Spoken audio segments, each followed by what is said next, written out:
Hello বন্ধুগণ, ২ শালিক আজকের পর্বে দেখতে পারবেন দেব তার মাকে বলছে, মা আমি আমার অধিকার ছাতাবাড়ি থেকে আদায় করে নেব। লাইক দিয়ে বিস্তারিত জানতে থাকুন। দেব ছবি দেখে তার মাকে বলছে, আমি আজ অনেক খুশি পিয়ারকে পুলিশের হাতে তুলে দিয়ে।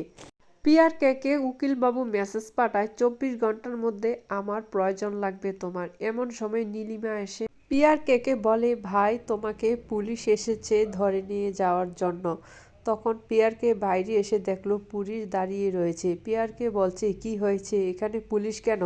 গৌরব বলছে, তোমাকে ছাতা চুরির দায়ে গ্রেপ্তার করতে এসেছে। তখন পিয়ারকে বলে, সারা জীবন আমি তোদেরকে খাইয়েছি পরিয়েছি, এখন তোরা আমাকে পুলিশের হাতে তুলে দিচ্ছিস।